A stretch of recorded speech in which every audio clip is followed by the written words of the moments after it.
So again, welcome everyone to our second Green Bag Luncheon. My name is Kendra Apkowitz, and I'm a sustainability professional in our Sustainability and Environmental Management Office. My colleagues here today are Lindsay Walker, right here. She's our Campus Recycling Coordinator. Steve Guild is manning the doors right now. He is our Environmental Management Systems Coordinator. And our director is Andrea George. This series has been made possible in partnership with the American Studies Sustainability Project and also Vanderbilt Environmental Health and Safety. Don't forget, this is a year-long series, so I'd like to personally invite you to all of these. Each session will be videotaped and archived for viewing after. We'll put those on the SustainView Green Bag Luncheon Series webpage as well as the Vanderbilt News video section of their webpage. Our next presentation will discuss celebrating the holiday sustainably, and that will take place on Wednesday, November 16th in this same room from noon to 1 p.m. again, so bring your lunch and join us. Don't forget to sign in the back. We've got two great giveaways today. We've got a little scrap bucket as well as some worm castings, some earthworm castings here, and a great pair of gloves and this little, I don't know, what do you call this? Tote. And a tote. Wow. So if you sign in, we'll have a drawing for those items, as well as those of you who attend 3 or more sessions will have a drawing for 2 larger prizes at the end of the series. Today's session is going to focus on backyard composting. Our presenters are Jeffrey Ezell of Metro Beautification and Environment Commission and Patrick Napier of All Seasons Gardening and Brewing Supply Company. Jeffrey is Education Specialist at Metro Beautification and Environment Commission. He's a Nashville native and graduated from the University of Georgia with the Bachelor's of Science in Geology. Jeffrey also worked for Metro Parks and at the Shenandoah National Park prior to coming to Metro Public Works in 2009. Emily Thompson, who's actually our owner of All Seasons Gardening and Brewing, grew up on a farm in Bowling Green where her father maintained an enormous organic garden and equally enormous compost pile. She graduated from Western Kentucky University in 1991, and she and her husband opened All Seasons Gardening Supply in 1998. She has 2 sons, is the garden chair of both Lockland Elementary and Meigs Middle School, is the garden chair, of both Lockland Elementary and Meigs Middle School in East Nashville, and is also a member of the Nashville Herb Society. She's been gardening and composting on her own in her own yard for 20 years. Patrick is also a Nashville native and earned a bachelor's degree from the University of Tennessee in 2005 and earned his master's degree in city and regional planning at the University of Memphis in 2009. As a camp counselor at Camp Marymount in Fairview, Tennessee, he acted as the head of the gardening program for over 5 years, teaching children gardening skills. He's been an organic gardener for over a decade, growing numerous varieties of vegetables and herbs in his own garden and community gardens around his neighborhood. He is currently employed at All Seasons Gardening and Brewing Supply, where he provides the gardeners of Nashville with all of their organic gardening needs. So thanks again for joining us today. Please remember to pick up after yourself, and there are recycling containers for plastic and aluminum in the back, as well as a trash can there. So thanks so much. Greetings, everybody. Welcome this afternoon. My name's Jeffrey Ezell. I work for Metro Beautification and Environment Commission, which is a small division of Metro Public Works. Kendra mentioned that next week we'll be talking about being sustainable through the holidays, because we all do lots of cooking, there are presents and all sorts of things like that. And one of the main things that Metro Public Works does is that we pick up the garbage and recycling from over 128,000 houses in Davidson County. So if you have one of those green recycling bins at your house, or if you have a brown trash cart at your house that Metro services, and over the holidays, if you need another one of those recycling bins, you can call 311. There's another number actually on some refrigerator magnets that are there in the back if anybody wants a little souvenir, that have got a number on there that you can call for an extra recycling bin that can help you be sustainable through the holidays if you already have Metro recycling. You can call one of those numbers as well if that's something that you want to figure out if you're eligible for Metro's recycling as well. But today we are here to talk about composting, which should be really excellent. I hope you're all as excited about composting as I am. Some of you may have been composting for a while. Some of you maybe are looking to get started. But please, I will say, while I'm up here going on about backyard composting for a little while, please feel free, if you already do compost, to share any sort of anecdotes, or if you have any questions or anything like that, please feel free to just interrupt and ask me anything, all right? Now, the wonderful thing about composting is that there are many different ways of doing that, and between the three of us, we're going to be covering a couple of the more popular versions. I'll be talking about a traditional sort of composting that you may have seen either at a family member's house or at a family friend's house, where you saw that big pile just sort of out in the corner of the yard. Now, a lot of you have probably seen that at some point in your life and thought, hey, what are you doing? They say, oh, we're composting. Now, I don't know how active a lot of these compost piles, at least in my life when I was younger, were. It seemed like a lot of folks just threw all of their food and yard waste into one big pile. But the great thing about that is that compost will happen. The plants, all the organic waste that turns into a really excellent soil doesn't need our help. But we're here to help it out to make sure that it becomes a good soil amendment or fertilizer type that we can add to our garden or to our lawn. And when we actually manage the decomposition of all this organic waste, it works a lot faster, you will find out. So the more active you get with this sort of thing, the faster it actually works, and the better the outcome will be generally. Now, composting is important for a lot of different reasons. If you're a gardener or you really want to take excellent care of your lawn, it's an excellent way to turn waste into a valuable, very valuable product that you can use.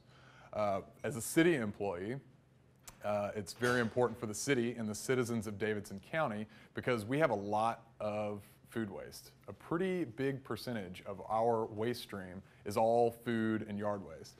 This is a pie chart that shows the breakdown of the municipal solid waste in Davidson County, and it's pretty close to the national average. Now, if you haven't thought too much about it, which is probable, about 11 to 12% of our waste that comes out of our house is all food waste, which is a pretty big percentage. And it's even bigger or more important when you think about it because Nashville doesn't have a landfill anymore. Since 2002, we haven't had a place to put all of our own trash. So the city pays all the tipping fees to put our trash in a landfill that's right outside of Murfreesboro. And last year, that amounted to over $5 million just putting garbage into a landfill. Now, all of that money comes from property tax.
Bar.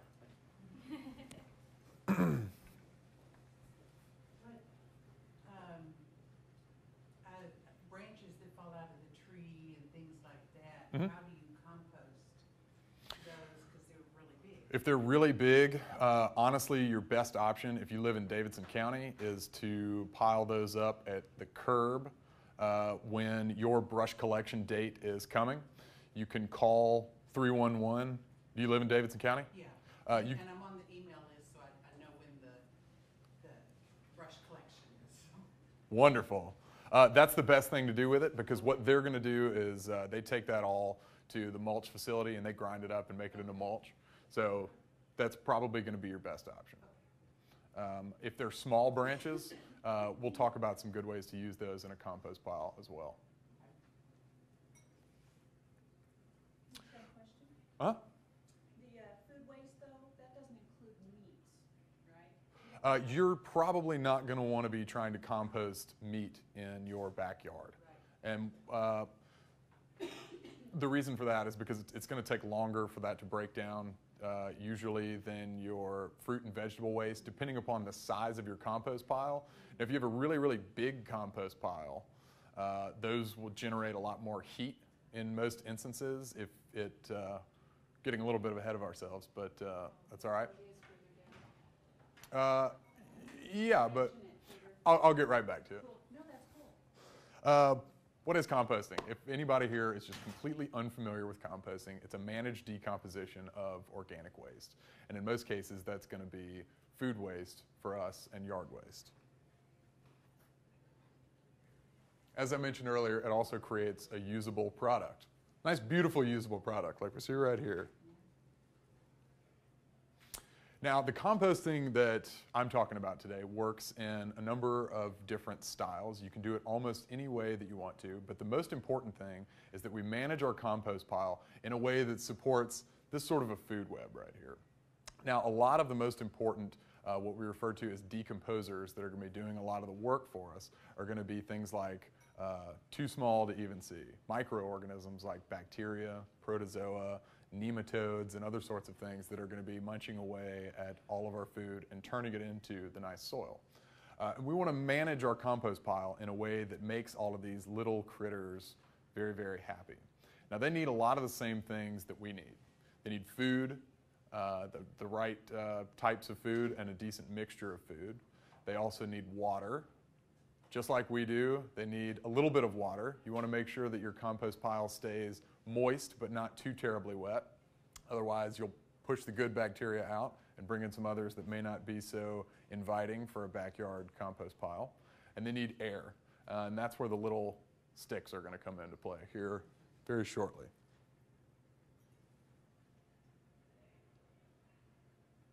Now, the food that we were talking about is going to be a mixture of what we refer to as greens and browns.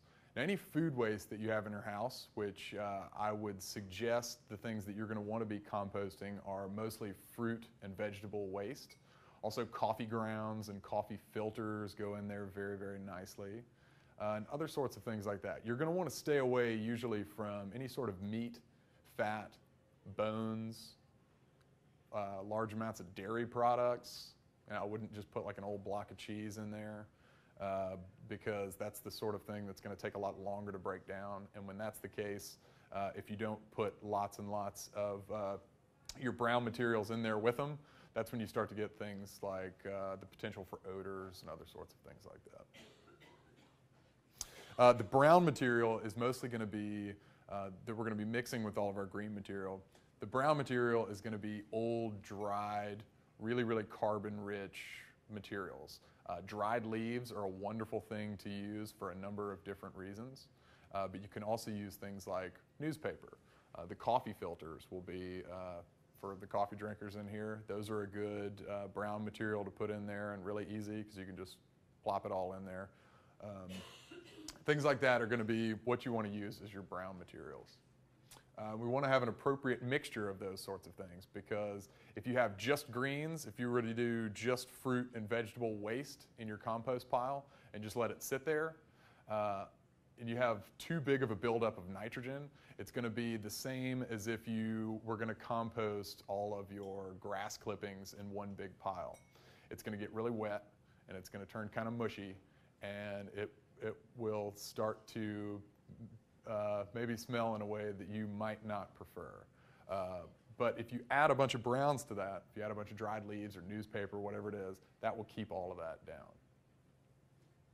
If you have a well-managed compost pile, it shouldn't smell like much of anything until it's finished, and then you can get a good handful of it, and it'll smell just like any other rich, fertile soil that you dug up out of your yard or in the middle of a forest or something like that.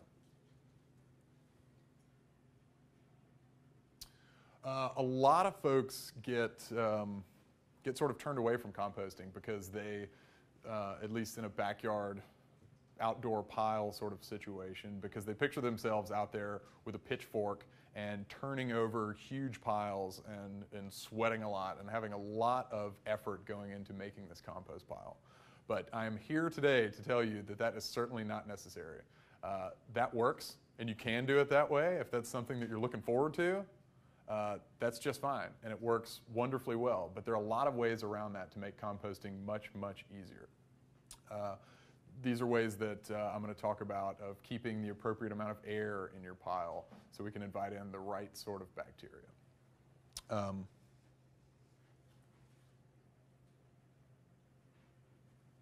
Traditionally, when people compost in piles like this in their backyard, they're going to use piles and what we call batches. And there are a lot of different ways of doing these different sorts of things. There's an infinite, almost, amount of ways of composting in your backyard.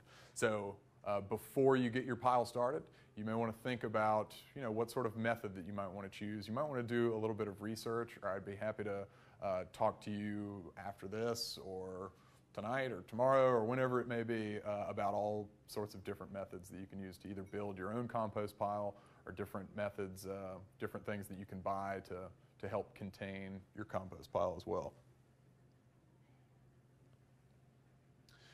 Now, there are a couple of different types of piles as well, and this may be important. Now, when I was growing up, the compost piles that I saw at friends' houses were open piles like this. It would just be sort of a big pile of what kind of looked like leaves, and then maybe you'd see a banana peel sticking out of it or something like that. And it didn't really seem like there was any sort of effort on the person's part to manage that pile really at all. And as a consequence, unless people that live in the same house are really on board with something like that, open piles generally take a little bit longer, and so it may be a little bit more frustrating if you don't manage your compost pile. Now, you could just pile all the stuff up, but if it sits in a big open pile like this and you don't monitor it and make sure that it has an appropriate amount of moisture and air and the right balance of food in there, then it's going to take a lot longer to break down. I mean, it may take a year, it may take 2 years. Kind of depends upon what you throw in there. Another thing about open piles usually is when people get started, they think, okay, great, I'm going to start my compost pile, and they walk out with a bucket of their food scraps, and they put it right here on the ground. And then the next time they walk out there, if they haven't mixed in their greens and browns appropriately, next time they walk out, and they think, okay, great, I'm going to put this one right here. And then the next one goes right here, and the next one goes right here, and before you know it, it's a big, round, flat pile. And it's going to take a little bit longer, and it's going to take up a little bit more space usually than most people consider originally. So what most people use is what we call a contained pile. Now, there are a number of different ways of doing this sort of thing. There are lots of different compost bins that you can buy. Metro has one that we sell at cost just to have something available, because in some instances they may be hard to find unless you're into online shopping or something like that. You certainly don't need to buy anything to get started composting. You can have an open pile. Some people will dig a hole and compost in the hole. That's good because that invites in bacteria, worms, and other sorts of things. You just want to remember where you dug that hole, right? Now, a lot of people will build their own contained compost piles. You can get some chicken wire and make a circle and stack it up that way. You can get old pallets, and you can do a 3-walled contained compost pile, which works really well because with pallets, you have the boards, and that allows in plenty of air and other sorts of things to get to your pile. It'll also help you be able to access your pile a little bit easier than if you use something like cinder blocks, but cinder blocks or bricks should work just fine as well. There's also hundreds of different styles of compost bins ranging in price from probably $30 up to a couple $1,000, depending upon what size that you have. You can even make your own plastic compost bin if you've got an old 50-gallon trash can or something like that. Poke a few holes in that thing, and you're off to the races. It's really the thing about most commercial compost bins that you can buy at Lowe's or Home Depot or from the city or wherever it may be. Do y'all sell compost bins? Or at All Seasons, perfect place to buy your compost bins, 8th Avenue South. You could, these mainly, and they I'm sure could speak more to a specific model, but they mainly keep all your stuff together to keep all of the decomposers together, so they generally have a constant supply of food that they can get to. But it also helps keep in the heat that all of these decomposers are going to be generating with their body heat. A lot of times this type of managed decomposition of food waste is referred to as thermal composting, because when you manage your pile well and you make sure that it has the right amount of air, food, and water in there, you will see temperature spikes. And in a lot of compost piles, if they're really well managed, can reach temperatures, even in your backyard, of 130 or 140 degrees Fahrenheit. Now in a municipal sized compost facility, these compost piles get really hot. They can get up to 160 or 170 degrees Fahrenheit. And having that heat speeds along the decomposition pretty nicely. Okay. Pick up the pace. This is a version of a batch composter. Batch composting is a popular way to compost as well, but that's when you're going to want to add all of your stuff together, like you're baking a batch of cookies, and then you manage that until your composting is done, until everything in that pile has been converted into the compost that you like. This is a tumbler right here. A lot of folks have seen these before. They work pretty well. They will work quicker. I've heard reports that they will work quicker. The thing about batch composters is just like that batch of cookies, once you put all your stuff in there, you're not supposed to keep adding stuff continually because it's all going to be getting mixed up. So if you have something like this, or you're going to use a batch composting method, I would recommend that you have 2 batches going so you can be turning one into compost while you're collecting all your food waste in your other batch composter or in your other area or something like that.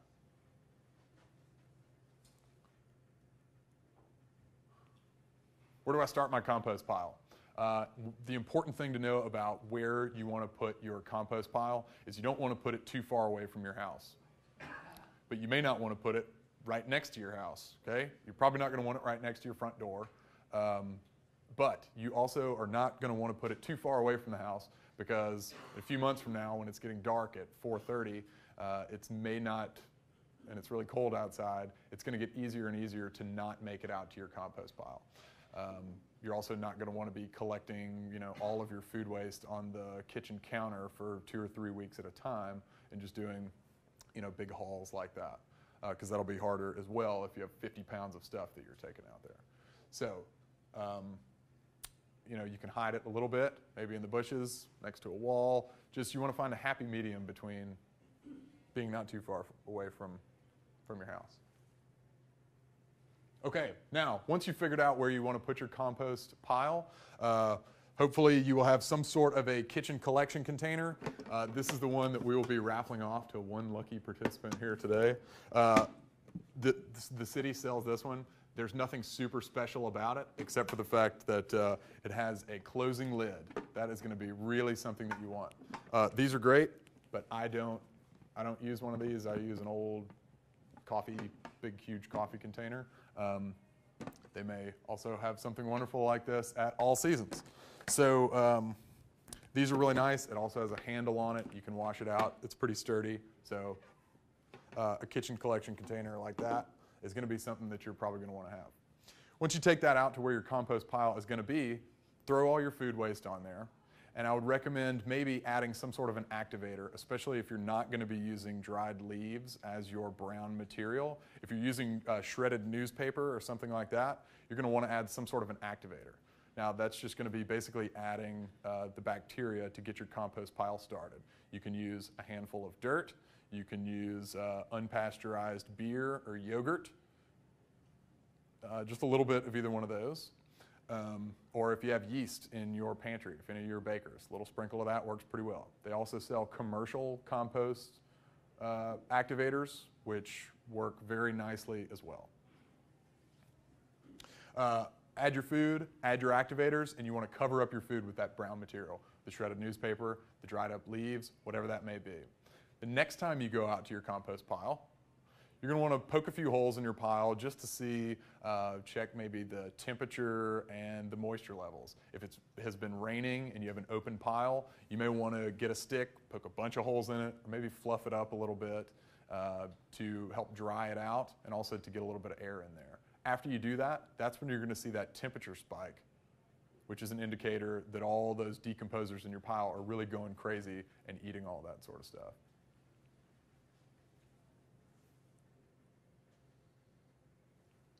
Okay. When composting, after you've done all this sort of stuff and you've been working your compost pile for a little while, you're obviously going to want to know when it's done. You're going to want to take a look at your compost pile. Everything should be completely transformed into something different. You shouldn't be able to see banana peels or apple cores or eggshells or anything like that. It should look really just like excellent fertile soil in most cases. Now, if you put a bunch of chipped up wood or bark in there, it may look a little bit more like mulch. It just kind of depends what's going on in there. What does your pile smell like? If your pile smells like something gross, it's not finished yet. Okay? There are good ways of figuring that out. If you take a handful of what you think may be finished, stick it in a jar, fill it up about halfway with water, screw on the lid, and let it sit there for a couple of days. If you open it up and you can smell that without knocking yourself over, it should be finished. Okay? So that's one good sort of home test. And you can get your friend to help you out too if you feel like doing something like that. Jeff, we've got a question in the back. Hmm? We've got a question here. Have at it. I was just wondering, if you're doing the pile method, when do you notice stop adding stuff? Just like the pile is Yeah, you can do, a lot of folks will either have it contained by their style of building. If you're using pallets, generally you're just going to want to keep it all contained within that. If you have like a retail compost bin that you buy, like the one that we sell is 80-gallon capacity, and you're not going to be able to fit much more in there unless you get a second bin. Now, the things that are going to mature the fastest are going to be near the bottom, in the middle of your pile, where all that heat is contained, where all the moisture is going to be, where all those decomposers have been working for a little while. A lot of compost bins will have a little door at the base that you can open up, reach in there, and check it out. It's also a good way to check your temperature and moisture levels, since most of the moisture, is going to trickle down to the base of the pile. Okay, yeah, real quick. Pretty simple. If you put a bunch of wood in there, it's probably going to end up looking more like mulch. If it's all fruit and vegetable waste and leaves, it's going to look a lot more just like fertile soil. This is a green cone. It's a different style of compost bin. It's a little bit different. You have to bury it down in your soil. Metro sells this as well. We got a lot of information on this in the back of the room. I brought little handouts for everybody if you want something like that. You can also, my contact information is on there. If you ever have any questions about that in the future, feel free to give me a call or write me an email. Is that the one you can put like cat poop in and stuff? Yeah, it depends upon where you put your, I wouldn't put a whole lot of pet waste in there. They make specific pet waste compost bins, and a lot of people will put these in or around a raised bed. So if you're going to put it in the middle of a vegetable garden, cat waste especially is not something that you want to use unless you know for a fact that your compost pile is going to be over 130 degrees Fahrenheit for an extended period, because they have certain pathogens in there that you're not going to want in your vegetable garden. So, yes. Okay. What else we got? There's a recycling convenience center that we have off Lebanon Road. It's on Omohundro. It's 1019 Omohundro Place. All of the things on that handout in the back are, that we sell are on there. We sell them at the place. The address is on there. The hours are on that handout. If anybody has any questions, feel free. We have a demonstration site out there. This is a really silly compost bin called a Roly Pig. Food goes in the mouth, compost comes out the back. Sort of see how it works out. They come in about 15 or 20 different colors. Pretty neat. Get the kids to help out. It's great. That is pretty much the end of my presentation. Did I go way too quickly over anything, or you want to save more questions for the end? Let's hold your, well, okay, one question from Ian, and then we'll switch to our other presenters, and then we can come back and ask more questions. When is Nashville gonna get a commercial composter? We really need one. Yes, actually, the question was about when is Nashville going to get a commercial compost facility. We're actually working on one. The city is working on a pilot program with a couple of different folks, actually. So it may be sooner than you think.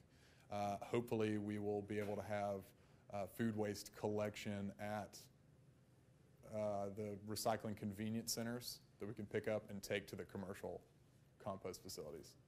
So hopefully, certainly within the next year, there will be some activity in that regard. I've been asking for 3 years. Well, It's not gonna be sooner than I think. well, 3 years ago, we didn't have any pilot programs that were in the works, and now we have 2. So, and 1 year ago, we had none either. 6 months ago, there were 0, but now there are 2. So, My daughter lives in Berkeley, and they get 3 containers in every household, and they get a teeny tiny trash can, and I mean teeny tiny. It's about 1/10 of the size of the trash can that Metro hands out.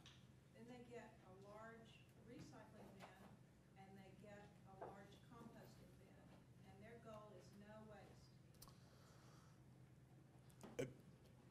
the goal of having no waste is certainly an ambitious one, but also there are many places that are obviously more progressive than in Tennessee, for instance.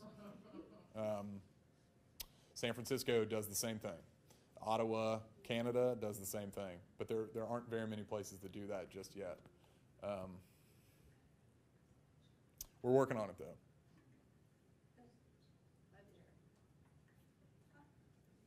I live in Cane Ridge, and we don't have recycling. I mean, I'm still in Davidson County, but there's no recycling pickup. I mean, the garbage guys don't even come out to our place, even though I'm in Davidson County. Well, the concern is about curbside collection in Cane Ridge, Antioch, right, basically? And you don't have any sort of curbside trash pickup? Well, if we can get a private contractor to come out and do it. Yes. Private company, but I'm very interested in recycling, and it would be a lot more convenient if we could get the Metro to come out with, if we had the recycling program that far out. Yeah. The reason that what we call the Urban Services District, you may have heard about it on the news recently because Lakewood is now going to be incorporated into that Urban Services District, is they pay higher property taxes. I was actually watching something on News Channel 4 the other night that said now that Lakewood was going to be in there, they were going to get trash and recycling collection, but each citizen was going to have to pay something like $245 a year in higher property taxes to get that, which may or may not even cover the cost of a private hauler. Now, I will say that July 1 of 2012, all waste haulers that operate in Davidson County are going to be required to offer some sort of a reasonably priced recycling option. And so any waste hauler that will come to your door will offer you a recycling option. I'm a little bit worried that I'm taking up too much time. If anybody has any more questions or anything in a little bit, please feel free to ask or call me or something like that. Thank you. Oh, there you go.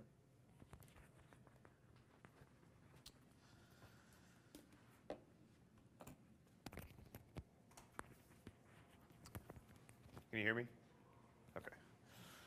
All right. Good afternoon, everybody. My name is Patrick. Thanks for introducing me, Kendra. My presentation probably won't be as polished, but because I might have to cram some things into a little bit of condensed time. But vermicomposting is what I'm here to talk about today. And what you see, this little contraption right here, is an actual worm factory. I'll hold it up. And yes, it does have live worms inside of it. I'll put that right there. And I will cover all the ins and outs of this in just a few minutes. So vermicomposting. So as you have a compost pile like we were just introduced to, you may want to take it one step further and do what's called vermicomposting, or composting with worms. And it is not unlike our presentation that we just heard.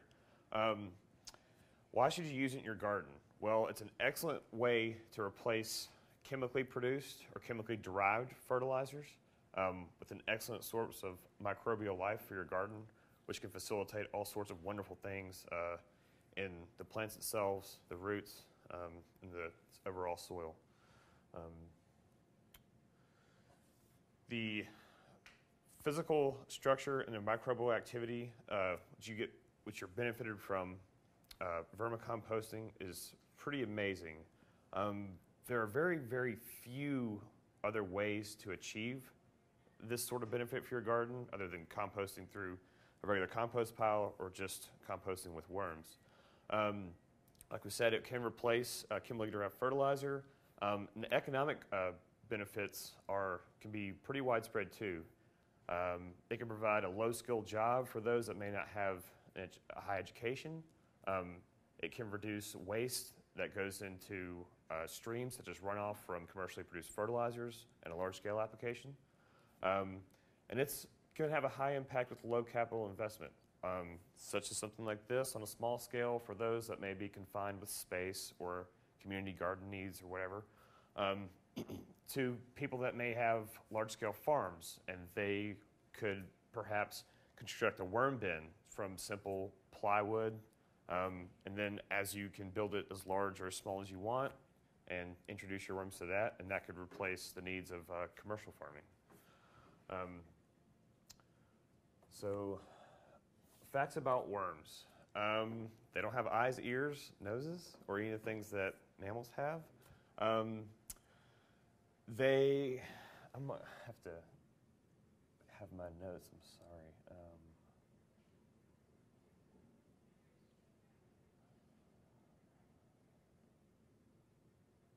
Okay, sorry about that. Well, they've been around for about 120 million years. They were theorized to have evolved during, I think, the Jurassic period, when many of the major dinosaurs were roaming. They create a mucus around their body, and that's what primarily serves as their form of locomotion, along with their ringed segments around the worms. And it's a good source of nitrogen, which helps to create aggregates in the soil that plants can use. It's readily available to them. Sizes of worms, they vary from microscopic all the way up to several hundred feet in length. There have been reports of worms found off the coast of Britain that I believe reached 181 feet. It was a ribbon worm. They have earthworms in Africa that routinely measure over 20 feet long. But I'm going to skip over a lot of those facts, as I know people just ate. I'm not keeping those in my kitchen. No.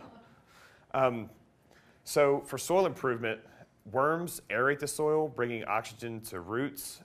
They process all types of other organic material. It's just a myriad of things that they do for the soil. It's just wonderful.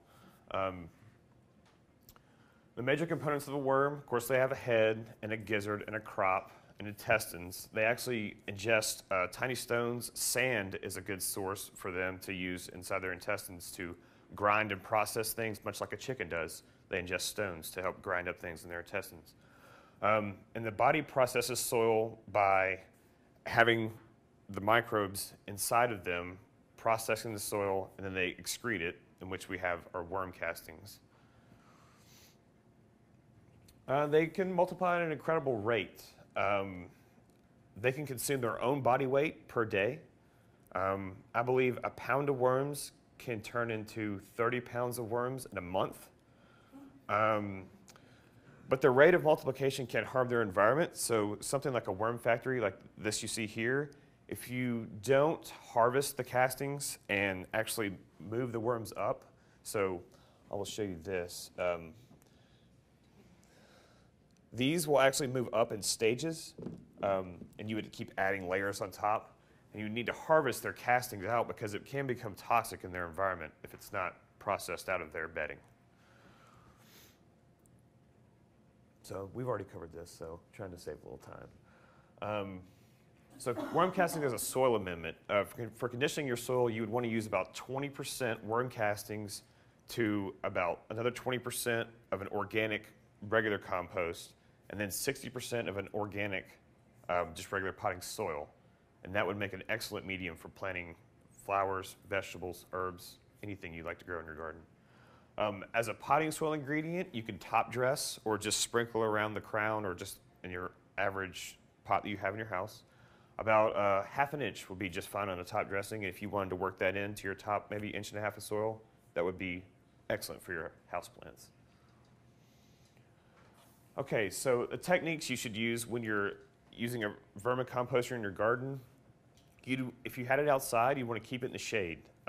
If they get too hot, it could be detrimental to the worms and it could literally cook them.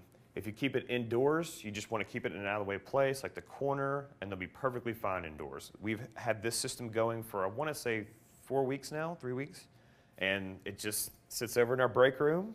You don't notice it, you don't smell it, and it takes care of itself. It's very low maintenance. We'll move on to some of the more important parts. Okay, so the bedding that you see, and I'll open this up. I hope nobody has a weak stomach. It's not too bad though. So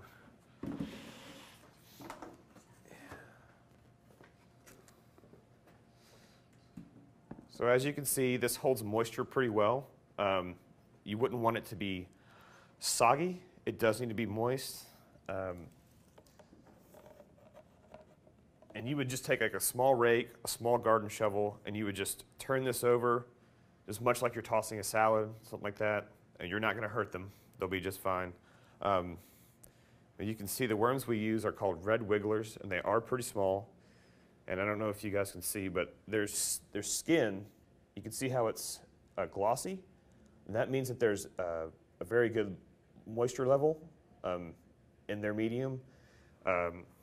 That's a good way to check for moisture. I have not added a single drop of water to this since we set it up, so that just goes to show you how low maintenance it can be. So we'll move right along. And that top won't crush them. They'll be just fine.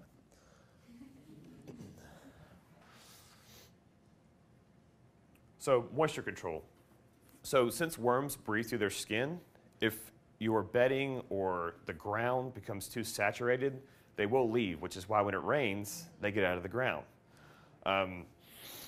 And then sometimes that's not even enough for them. They can still drown. They can still be detrimental to them. So like I said, when you have a worm farm or a worm bin or just a general environment for worms, it just needs to be moist. And I know sometimes I can be like, well, how moist is moist? Well, it's just how you can feel it out. I mean, if you were to go out and take a shovel and put it in the dirt and turn over a shovel full of dirt maybe in the shade, especially now, the ground would be fairly moist, just as it retains water. And that's what you would want to create, the same environment.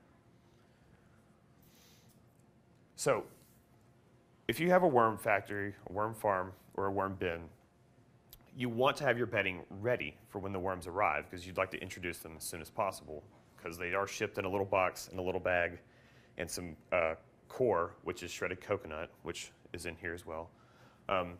So you'd like to have shredded newspaper clippings, even an old paper bag, as long as it's shredded. They do like to have their food in the smallest pieces as possible. Just makes things easier for them. So you would have like a couple handfuls of shredded newspaper, some shredded coconut, which will have been soaked in water. It would come with this system. You would just soak that in like a 5-gallon bucket with about a gallon of water. And you want to pull that out and wring out the water because it does retain quite a bit of moisture. Also, about 2 to 3 pounds of food scraps, maybe just shoved over in a corner, would be good for them. You can dress it in as you want, just as long as it's worked into the soil. It's a little better for them. You really wouldn't want to leave it on the surface. It makes it more difficult for them to get to it and process it. So what can you feed them? Well, all sorts of things that can go in a compost pile can go in a compost bin. You would want to be cautious, of course, of meat and dairy. You want to be cautious of how much citrus you would put to it because it can acidify the soil, and that would be somewhat harmful to the worms. And then, of course, what you shouldn't, we've already covered in our previous presentation, so we'll move right along. Okay, So to harvest worm castings from your bin, there's several ways you can do it. You can divide rows in the bin. So if you had 1, 2, and 3, and you could just take 2 rows out with everything, spread it out maybe on a sifting screen and sift it like that. You could take out the entire pile of worms and put them in your soil if you wanted to, if you just wanted to have a low maintenance, low impact way to add it to your soil. But then of course you'd lose worms, but they will reproduce in here, and that's not a problem because we've already covered how fast they can do that. But there's very many ways you can harvest your castings out of your worm factory, and especially if you're adding layers on top of layers. As they move up through the layers, what they leave behind will be pure castings. Okay, so another benefit to having a vermicomposter is worm casting tea, which is one of the absolute best things you can give to your plants. I didn't bring pictures, but I do. I have used worm compost tea in the past, and I've grown okra plants upwards of 12 feet tall.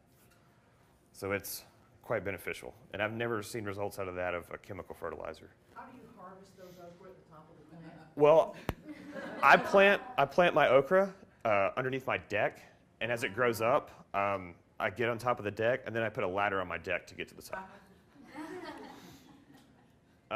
Okay, so yes, the tea.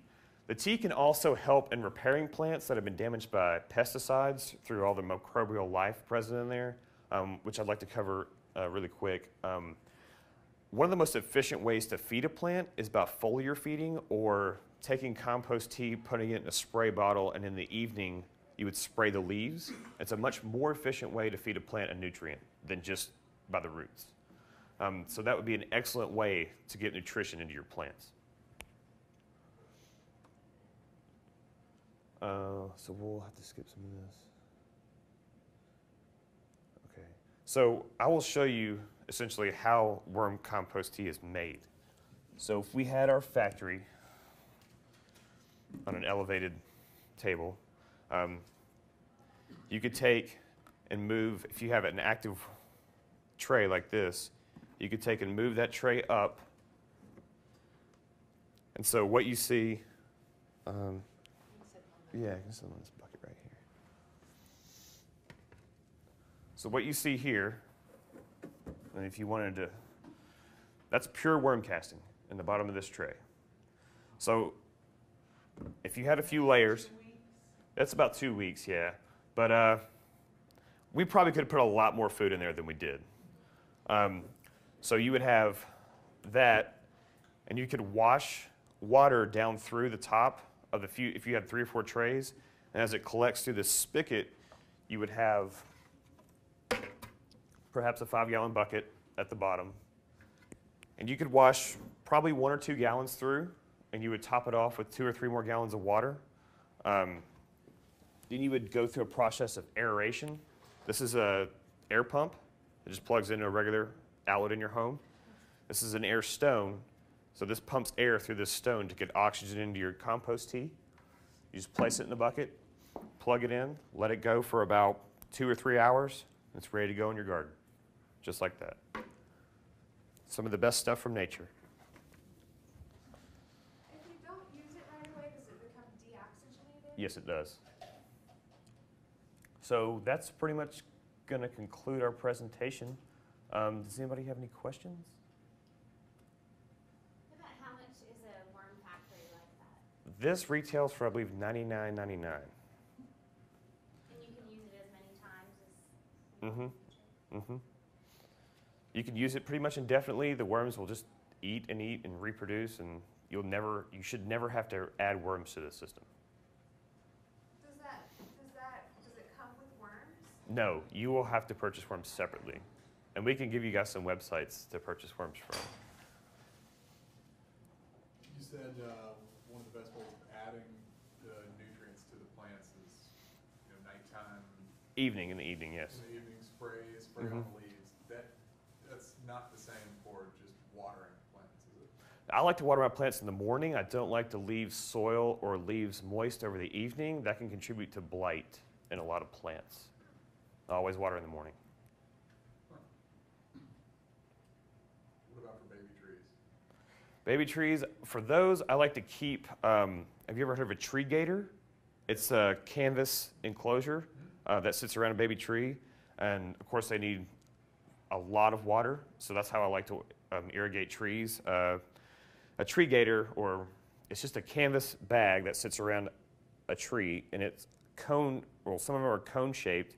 You just take a hose, fill it up, and it slowly drips water to the base of the tree. But then again, I would fill that up in the morning and let it go through the day, if I could. Gotcha. Thanks. All right.